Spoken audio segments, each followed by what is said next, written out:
போதை ஓட்டுநர்களை பிடித்தால் 10,000 ரூபாய் பணப்பரிசு. போலீசாருக்கு மகிழ்ச்சி. நிலக்கரி சர்ச்சை, ஜனாதிபதி எடுத்த அதிரடி நடவடிக்கை.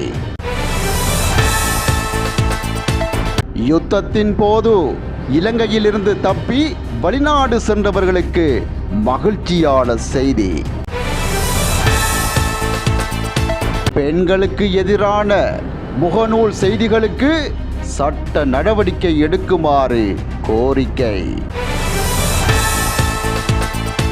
கொடூரமாக அடித்து கொலை செய்யப்பட்ட யுவதி. நாமலுக்கு எதிரான வழக்கில் நீதிமன்றம் பிறப்பித்த உத்தரவு. இராணுவத்திடமிருந்து 30 வருடத்தின் பின்னர் மக்களுக்காக விடப்பட்ட வீதி.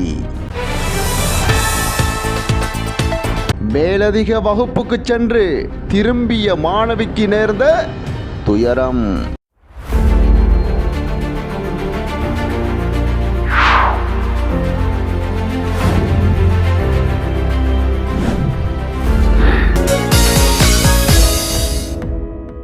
இலங்கைக்கு நிலக்கரி வழங்க டெண்டரை பெற்றுக்கொண்ட நிறுவனமான ட்ரைடன் செம்பர் மற்றும் ஜனாதிபதி அனுரகுமார திசாநாயக்கவுக்கு இடையில் தொலைபேசி உரையாடல் நடந்துள்ளதாக தெரிய வந்துள்ளது.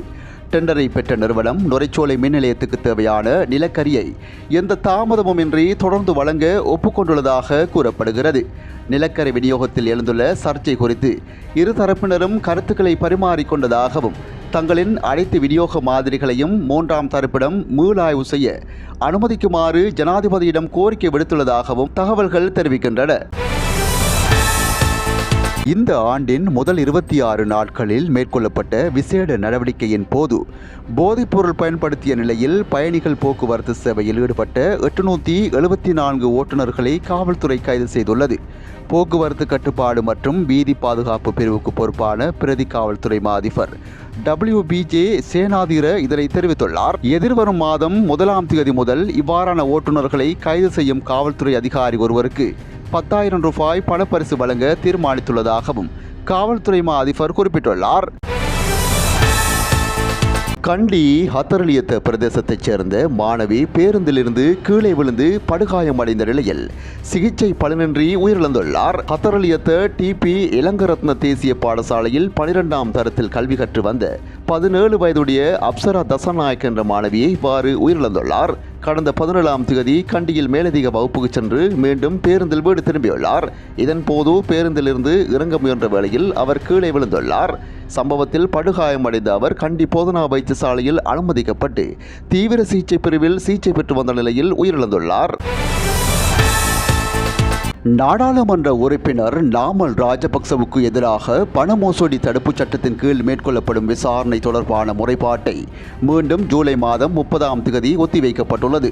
கொழும்பு மேலதிக நீதவான் அசங்க எஸ் போதரகம முன்னிலையில் இன்று இந்த முறைப்பாடு விசாரணைக்கு எடுத்துக் கொள்ளப்பட்ட போதே குறித்த உத்தரவு பிறப்பிக்கப்பட்டுள்ளது. இதன்போது சந்தேக நபரான நாமல் ராஜபக்ச உட்பட 4 சந்தேக நபர்கள் நீதிமன்றத்தில் முன்னிலையாகியிருந்தனர். இந்த நிலையில் சம்பவம் தொடர்பான சட்டம் அதிபரின் ஆலோசனைகள் இதுவரை கிடைக்கப்பெறவில்லை என குற்றப்புலனாய்வு திணைக்களம் நீதிமன்றத்துக்கு தெரிவித்திருந்தது. இதனால் குறித்த முறைப்பாட்டை மீண்டும் ஜூலை மாதம் 30ஆம் தேதி அழைக்குமாறு உத்தரவிட்ட நீதவான் அன்றைய தினம் சட்டம் அதிபரின் ஆலோசனைகள் குறித்த நிலைப்பாட்டை அறிவிக்குமாறும் தெரிவித்துள்ளார். தற்போதுள்ள குடிவரவு குடியகழ்வு சட்டத்தின் சில நிபந்தனைகளை மாற்றுவதற்கு தீர்மானிக்கப்பட்டுள்ளதாக பொதுமக்கள் பாதுகாப்பு அமைச்சர் ஆனந்த விஜயபால தெரிவித்துள்ளார். நாட்டில் நிலவிய உள்நாட்டு யுத்தத்தின் காரணமாக முறையற்ற வகையில் வெளிநாடுகளுக்கு சென்றவர்கள் மீண்டும் தாயகம் திரும்பும் போது எவ்வித இடையூறுகளுமின்றி நாட்டுக்குள் அனுமதிக்க நடவடிக்கை எடுக்கப்படும் எனவும் அவர் கூறியுள்ளார். ஊடகம் ஒன்றுக்கு கருத்து தெரிவிக்கும் போதே அவர் இந்த விடயத்தினை குறிப்பிட்டுள்ளார். அவர் மேலும் தெரிவிக்கையில் சட்டத்தில் உள்ள நிபந்தனைகளில் திருத்தம் மேற்கொள்வது தொடர்பில் சட்டமா அதிபரின் பரிந்துரைகள் கோரப்பட்டுள்ளன. சட்டமா அதிபரின் பரிந்துரைகளுக்கு அமைய உரிய சட்ட நடவடிக்கைகளை பின்பற்றி அவற்றை நடைமுறைப்படுத்த நடவடிக்கை எடுக்கப்படும். இந்த விடயம் தொடர்பில் ஏற்கனவே அமைச்சரவைக்கு தெளிவுபடுத்தப்பட்டுள்ளது. இந்த நிலையில் சட்டத்தில் உள்ள நிபந்தனைகளில் திருத்தங்கள் மேற்கொள்ளப்பட்டதன் பின்னர் தாயகம் தாயகம் திரும்பும் இலங்கையர்களை எவ்வித இடையூறுமின்றி நாட்டுக்குள் அனுமதிக்க நடவடிக்கை எடுக்கப்படும். எவ்வாறாயினும் நாடு திரும்புவோர் போர்க்கால சூழலில் நாட்டிலிருந்து சென்று தாம் ஐக்கிய நாடுகள் சபையின் கண்காணிப்பின் கீழ் வசித்தமைக்கான சான்று பத்திரங்களை சமர்ப்பிப்பது கட்டாயமானது என அவர் சுட்டிக்காட்டியுள்ளார். கொழும்பின் புறநகர் பகுதியான அங்குலானை சயுர அடுக்குமாடி குடியிருப்பில் 24 வயதுடைய யுவதியை கொடூரமாக கொலை செய்த காதலன் கைது செய்யப்பட்டுள்ளார். இச்சம்பவம் தொடர்பில் தலைமறைவாகியிருந்த சந்தேக நபர் நேற்று அங்குலானை போலீசாரால் கைது செய்யப்பட்டுள்ளார்.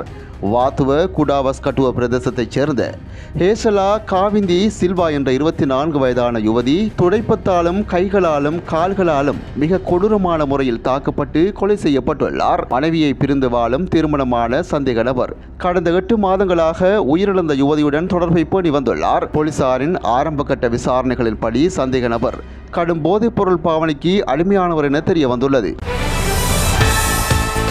மன்னார் மாவட்டத்தில் அரசியல் மற்றும் சமூக செயற்பாடுகளில் ஈடுபடும் பெண்களுக்கு எதிராக போலி முகநூல்களில் முன்னெடுக்கப்படுகின்ற அவதூறு செய்திகளுக்கு எதிராக சட்ட நடவடிக்கைகள் எடுக்க வேண்டும் என கோரிக்கை முன்வைக்கப்பட்டுள்ளது. இன்று மன்னார் மாதர் அபிவிருத்தி ஒன்றியத்தின் தலைவி மகாலட்சுமி குருசாந்தன் தலைமையில் மன்னாரில் உள்ள அலுவலகத்தில் நடந்த ஊடக சந்திப்பிலேயே இவ்வாறு குறிப்பிடப்பட்டுள்ளது. மேலும் உள்ளூராட்சி மன்றங்களின் பெண் உறுப்பினர்கள், சமூக செயற்பாட்டாளர்கள், மீனவ அமைப்புகளின் பிரதிநிதிகள் என பலர் இந்த சந்திப்பில் கலந்து கொண்டனர். இதன்போது ஊடகங்களுக்கு கருத்து தெரிவிக்கையில் அரசியல் மற்றும் சமூக செயற்பாடுகளில் ஈடுபடும் பெண்கள் சமூக மாற்றத்துக்கும் ஜனநாயக வளர்ச்சிக்கும் முக்கிய பங்காற்றுகின்றனர். இருப்பினும் இன்றைய சமூக ஊடக தளங்களில் அரசியல் மற்றும் சமூக செயற்பாடுகளில் ஈடுபடும் பெண்கள் மீது மேற்கொள்ளப்படும் அவதூறுகள், இழிவுரைகள், பாலின அடிப்படையிலான தாக்குதல்கள், அச்சுறுத்தல்கள் மற்றும் தவறான தகவல் பரப்பல்கள் மிகுந்த கவலை அளிக்கிறது என குறிப்பிடப்பட்டுள்ளது. மன்னாரில் நீதிமன்ற வளாகத்துக்கு அருகில் நீண்ட காலமாக மூடப்பட்டு காணப்பட்ட வீதி மன்னார் நகரசபையால் செப்பனிடப்பட்டு மக்கள் பாவனைக்காக கையளிக்கப்பட்டுள்ளது. 1983 தொடக்கம் 1984 ஆண்டு கால பகுதி வரை மக்கள் பயன்பாட்டில் இருந்த குறித்த வீதியானது நீண்ட காலமாக மக்கள் பயன்பாடின்றி மூடப்பட்டு காணப்பட்டது. குறித்த வீதி மூடப்பட்ட காலப்பகுதியில் இராணுவ சோதனை சாவடி மற்றும் இராணுவ பாஸ் வழங்கும் அலுவலகங்கள் அப்பகுதியில் செயல்பட்டு வந்தன. யுத்தம் நிறைவுக்கு வந்த பின்னர் அவ்விடத்திலிருந்து இராணுவத்தினர் வெளியேறிய பின்னர் நீதிமன்ற கட்டுக்காவல் பொருட்கள் சேமிக்கப்பட்டு வந்ததோடு பயன்படுத்த முடியாமல் காணப்பட்ட நிலையில் காணப்பட்டது. இந்த நிலையில் குறித்த வீதி மற்றும் அதை சூழ உள்ள பகுதிகள் நகரசபையால் சுத்தம் செய்யப்பட்டு மக்கள் பயன்பாட்டுக்கு திறந்துவிடப்பட்டுள்ளமையும் குறிப்பிடத்தக்கது.